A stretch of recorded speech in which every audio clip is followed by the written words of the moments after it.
When I'm going down the road to my studio every day, it's a crapshoot. I'm either writing a song in my head or listening to just the air, nothing. And a lot of it's that. I can afford to not think about music every once in a while.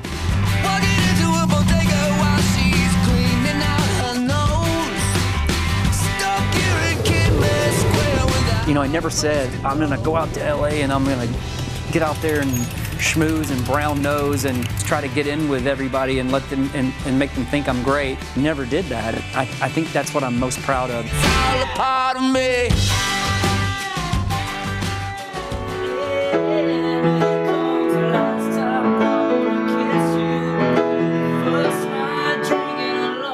I've produced and written songs for Avril Lavigne, Katy Perry, Pink, Weezer, Fall Out Boy, Panic at the Disco, Dashboard Confessional. They're like, well, you make so much more money probably producing and make a better living at that than you do as an artist. Why don't you just give up being an artist? And it's like, who says that? It's the closest thing to you I'm gonna find. I'd rather give up a half a year making any good money and still go tour for 6 months out of the year and be broke just to have my soul.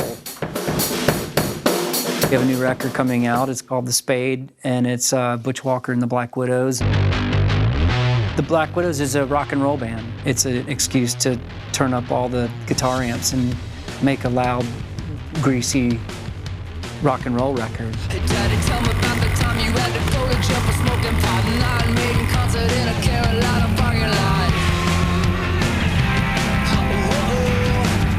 There's just nothing that sits right to me like the forward, crouch of a cafe racer, and I just think the bike probably is more of an extension of my style and my personality.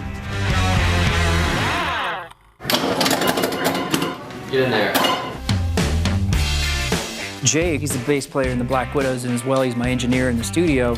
He was so obsessed with my bikes, he wanted to get a bike and get into it as well. Get a bad job, maybe make a little money.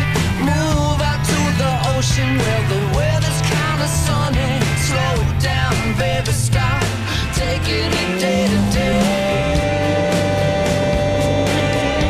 What you say,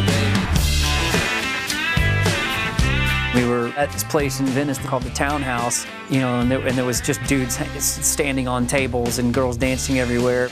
And it turned out it was Venice Vintage Motorcycle Club, and they all had cafe bikes. And Jake was like, dude, we got to hook up with those guys. They kind of became our wolf pack, and we ended up, getting lettered.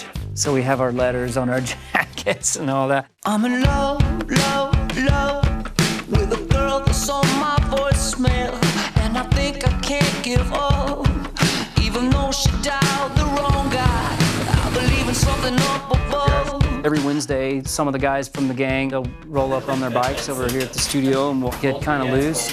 And then we head over to Pitfire Pizza over in Venice. Just kind of pack in a little bit of padding.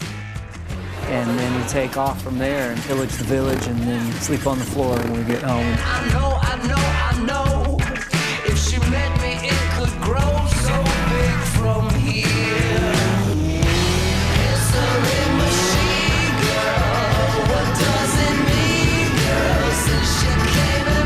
You know what I love about riding with the VVMC guys is I'm so burnt out on talking about what the next buzz band is and just all these things that are just like, to me now, I just hear like white noise just when they're talking about that stuff.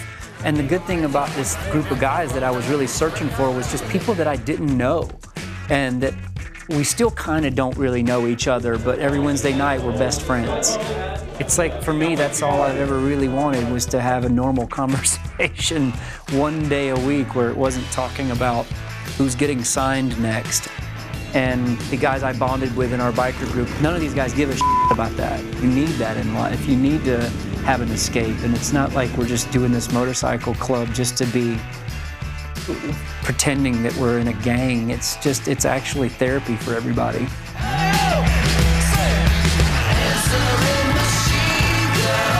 What does it mean, girl, since you came?